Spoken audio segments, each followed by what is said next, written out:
Emily. It is so good to be here with you. Thanks for taking the time to join us today. Thanks for having me. And I have to say, I thank you especially for my Glossier Boy Brow, which has kept me rocking it on my Zoom calls throughout this pandemic. Key to my Zoom routine. Amazing! I'm so glad to hear it. I recently learned that half of women have changed their routines during quarantine, but it sounds like yours has remained consistent. Yes, as you know, I've been using Boy Brow for a long time. We'll get to that and the changing of the routines. I want you to take me back to day one of lockdown when all of our worlds were changed forever. And some of us thought, maybe I'm never going to need to leave the house again or wear makeup ever again. What was that moment like for you at the beginning of COVID as the CEO of a beauty company? I mean, I can remember the moment when, the writing was on the wall that the world was about to markedly change. And it was Thursday, March 12th, when our creative director took a photo of the line outside of our Glossier, New York Glossier, New York flagship store. It was, as normal in a day, we would see 2,000 visitors into the store, and we would constantly have this line down the street. And she took a photo and sent it to us, and we said, we got to close these stores. Like, no one had closed the retail stores yet. And we said, this is not safe for people inside the store, not safe for people coming into the store. And the party has to stop for a period of time. And that was really the beginning of the pivot to back to online, where Glossier was born. We were already a 80% digital business, digitally native business. And we doubled down on that for, the last year, and grew really well year over year, despite, beauty really shrinking last year, makeup shrinking and beauty as a category shrinking. So talk to us about how the business shifted, because initially, I'm sure there were a lot of people who, again, didn't know if they need makeup. And then suddenly they realized, now everyone is staring at me on Zoom all day long. I need all the good skin products I can get. Tell us about the shift that you saw in the business. We've always believed, quarantine, COVID, no COVID, we've always taken a long-term approach that if you can inspire women and people to feel joy and confidence in their routine, then you're going to help them sit up a little bit taller, right? And last year, over the course of this, remarkable transition in year in people's lives, I mentioned to you at the beginning, like over half of women say that they changed their beauty routines, and you can imagine in which direction. So makeup was, down something like 30% as a category, last year, just in this giant $500 billion global market. And the reason Glossier's makeup grew, and the reason we actually grew across all of our categories, and we play in almost all of them, is because we've always taken this very people-first approach to, a fresh face, loving the skin that you're in, whether that's through our skincare products or our makeup products. You mentioned you're wearing Boy Brow. These are products that are intuitive and easy to use. These are products that meet you where you need to be met. We don't take these, this expert, precious approach to beauty. And that has been really, really appealing for, since 2014, since we started. And it was really never more appealing to people in a year like 2020. Are there any products in particular that dropped off or took off? Like, I imagine people needed a lot more eye cream and maybe less lipstick, at least initially. Skincare was huge. I mean, last year was really a year in beauty for skin. So many people are also learning about skincare right through social. If you think about the pivot last year to online, it wasn't just in beauty, a pivot to e-commerce. And actually, McKinsey is saying now that, beauty was 20% online during the pandemic or prior to the pandemic, and has probably going to sit around 35% e-commerce coming out of the pandemic, just, here to stay. So massive acceleration online. And then if you think about where people are learning about how to make their decisions on what products to use, it's really evolved a lot too. Look at TikTok. I mean, last year was a year of TikTok as a platform, as entertainment. Glossier wound up being and is right now the 7th most tagged brand on TikTok, not just in beauty, but actually of all brands. And so what's really exciting about that is we've always really believed in the power of the individual to help other people learn about their routines, right? Like, we are past the era, not just Glossier, but consumers are past the era of beauty counter expert. A new generation of consumers is looking to who is going to influence me where I am on TikTok, on Instagram, and on so many other emerging platforms that people spent time on last year. Now, as you mentioned, there's a whole new beauty conversation happening on social media, happening on places like TikTok. I'm seeing a lot of videos of people showing their makeup routines, their skincare routines close up. How is that driving or influencing your strategy as a brand? So stemming from this real belief in personal routines, right? This real belief that every single consumer, and we have, 5 million plus customers now from all over the world. Every consumer deserves to be able to be informed, deserves to be able to share, and deserves to be able to curate their own medicine cabinet. That has always been our aim and ambition. And so back in 2014, when we launched on Instagram, now that's like, super common. Everyone's doing that. Back when we did that, it was shocking to big beauty that Glossier was showing their products next to other brands, when in fact the consumer is already shopping that way. I don't have a medicine cabinet of only one brand. That's a thing of the past, particularly for newer generations. And so, it's really interesting that Glossier has always taken this total routine approach. And how do we help consumers change their behavior, not just buy our products?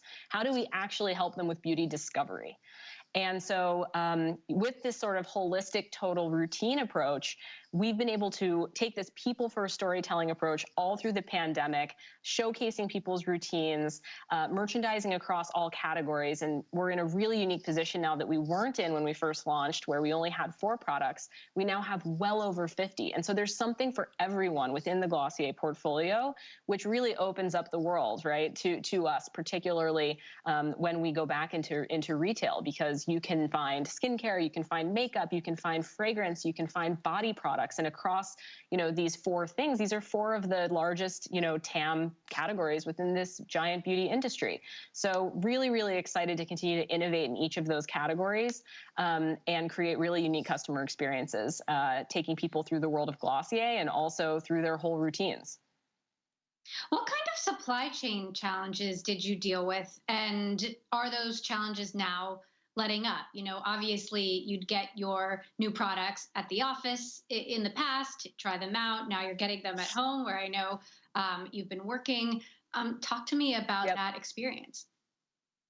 Well, it's funny you mention it, because just this week we launched our largest. We had our largest makeup launch day in many, many years, from a product that was basically built almost entirely remotely. So this is Ultra Lip. This is our balm lipstick hybrid that comes in 9 amazing shades.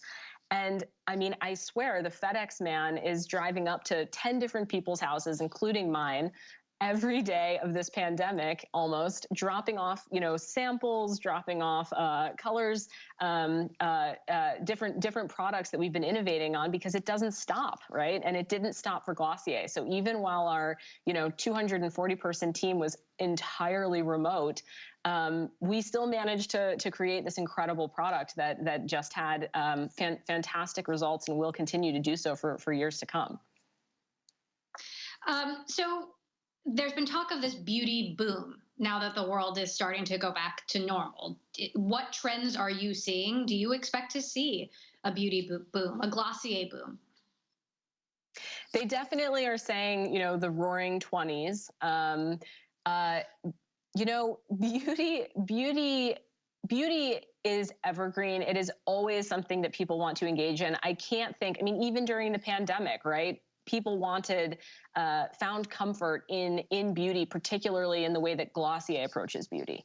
They took comfort in building out their routines during this time, in the comfort and the ease of use and the intuitiveness of Glossier products and the Glossier sort of approach to life, which is about being ultra present, right? Ultra present in the moment and being okay with wherever you're at today, right? Not about being perfect, not about looking perfect, just about being wherever you're at today. And that's been what we've encouraged and why, we've sold over 500,000 pieces of branded merchandise, Glossier sweatshirts, right? I've dreamed since 2014 of building the beauty company whose sweatshirt you want to wear. And now you have, everyone from Iris Apfel to Timothy Chalamet wearing Glossier sweatshirts, cozied up on their Zoom screens during the pandemic. So coming out of this, for us at least, I think that the last 7 years have really been practice for what we're going to do next.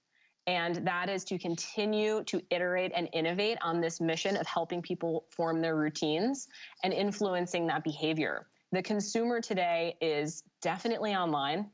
They are definitely informed, and they have all of these choices about who to follow, right? And so how do we create those spaces, those experiences, whether physically through our retail stores, digitally through things that are very exciting that we're building that I can't talk about yet, for people to come together because consumers are coming out of this more knowledgeable than ever, and I think more values driven than ever. And we've really seen that shift as well. So since you mentioned the retail stores at the beginning, and I have seen the line stretching down the block for your Glossier stores, do you plan to reopen those? And how much of beauty shopping do you think will be physical versus online in the future? So, the data is there.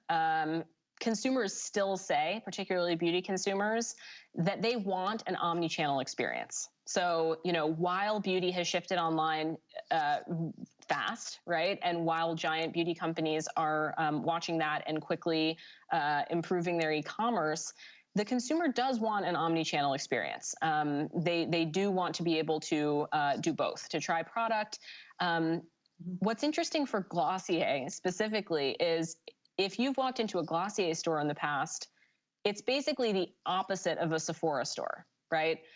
We have taken a very Apple-like approach to helping people remove the barriers of confusion, overwhelm when it comes to beauty shopping that you might have, in other retailers by offering a really curated selection of, modern day essential products, by coupling that with, incredible, how do you say, interactive design, experiential design, that creates a community event. And so, those 1,000-person lines that come into Glossier stores, most people are coming in groups. They're coming with friends. They're coming to experience the world of Glossier. And more than that, they're being welcomed into beauty in a whole new way. For a whole new generation, right? That is not intimidating. It is welcoming. It is community inspired. And we can't wait to, come back and offer that again very soon. Now, over the last year, you've donated hand cream to healthcare workers.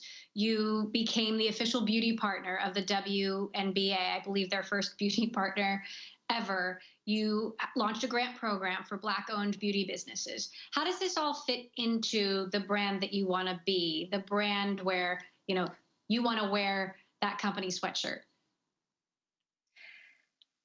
We've always believed in inclusion as a core value of Glossier from day one. It was one of the first words that we wrote with our dry erase marker with 8 people on a whiteboard in the penthouse of 123 Lafayette Street. And the goal for us has remained that we want to do things basically the opposite of how beauty has done them, which is about expert held information, about intermediary channels, about really keeping the customer at arm's length and keeping the consumer of arm's length and keeping them reliant, right? Keeping them reliant on brands to tell them what to do. And that's just never been the Glossier approach. We are aspiring to make beauty a universal event. We are inspiring to welcome many more people into beauty and activate many more people into beauty.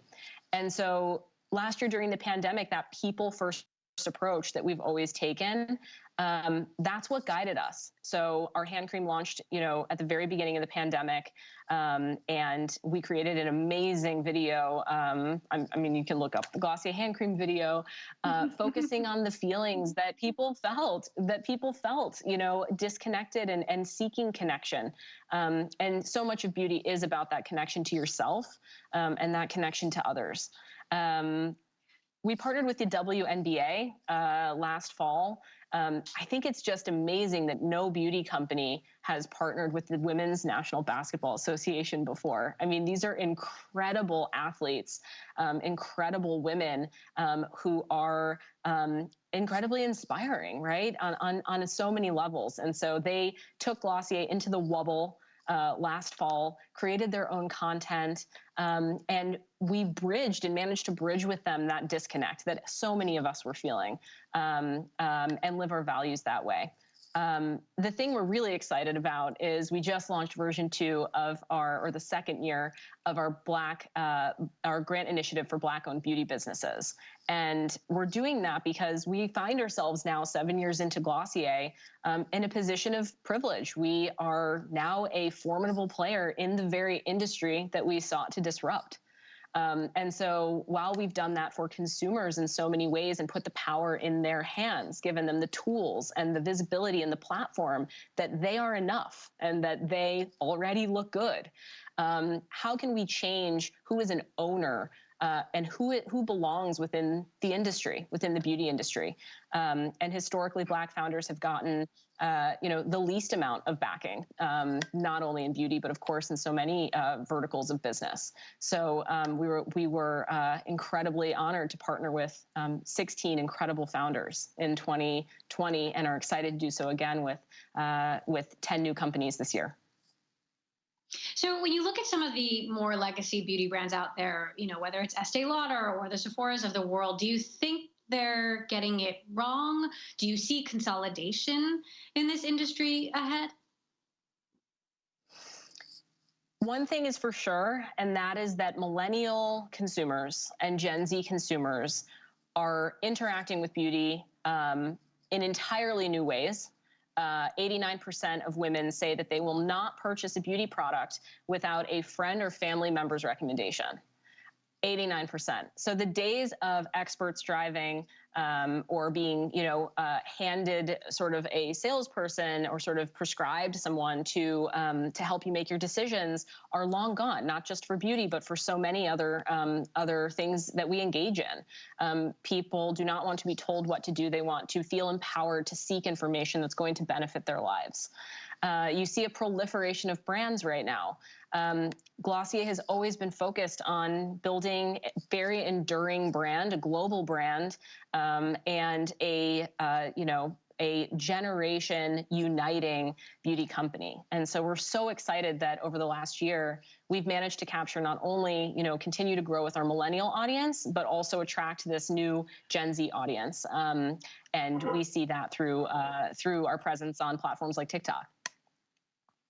I was just told that I'm a geriatric millennial, so I don't even know if I count. I think I probably just revealed a little bit too much about my age there. But is the focus always going to be on a younger demographic, or do you want or have any plans to broaden it out to an older demographic who needs some good tips as well?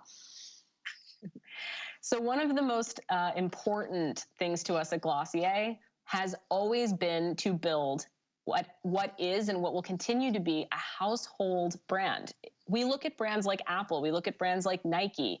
If you look at Nike, I mean, everyone in my house, right, is owning a piece of Nike. Nike has grown up with so many people. If you look at Glossier and you look at a Milky Jelly cleanser, that's being used not only by the 36-year-old woman who bought it. It's being used by her husband. It's being used by her young teen daughter, who also is purchasing the newest limited edition Glossier merch drop. Right. So everyone in the home, and we've seen this accelerate last year for Glossier. is adopting Glossier. And that idea that Glossier is cross-generational, that moms and daughters are coming to our stores, are shopping on our website, are sharing with their friends, that different people around the globe are having Glossier pop-up parties where they're shipping product, to their hotel room somewhere and then bringing their products home to people. I mean, this is incredibly exciting to us, to be building a global community in what is really just the early innings of what will be a, generation spanning, enduring company. Would Glossier ever expand beyond beauty? And I know beauty encompasses so many things, and obviously wellness falls into that category. But talk to us about how broad the range of products could get. I mean, the interesting thing, Emily, to this is we've built a lot of trust with consumers who believe in Glossier to create incredible product, whatever that product is. And so we have as much credibility in a, perfume as we do in a, serious skincare product. And that opens the world up in really interesting ways. So I can't say too much yet, but I would say beauty is definitely the focus for us, and how that manifests itself. I think really, the sky's the limit. All right. So coming out of a pandemic, going back to work, maybe going to a restaurant for the first time in forever or on a date, what are the products that we need to know? What should be in our Glossier toolkit? I would say the first one would be Cleanser Concentrate. It is our second hero face wash that we just launched to great success, I want to say about a month ago. It was years in the making. It is a lightly exfoliating cleanser, and it is the early reviews are in, and it is very close to a 5-star product. So we are thrilled about that. Our Ultra Lip product, I mean, masks now, according to CDC, as of whatever it was about a week ago, Ultra Lip came just at the right time. Really, really excited about that. And candidly, like in classic Glossier spirit, do whatever makes you feel good. What are the products you need? I mean, that's up to you. Get curious. What are you into? What's fallen away in the last year that you don't want to bring back? We've been talking at Glossier a lot as a team and as a company since the early days of the pandemic that there won't be a return to normal. There will only be a future normal. And so you get to build that. You get to build what that future looks like with all the lessons of the last year. And I think that is a really exciting rebirth for all of us.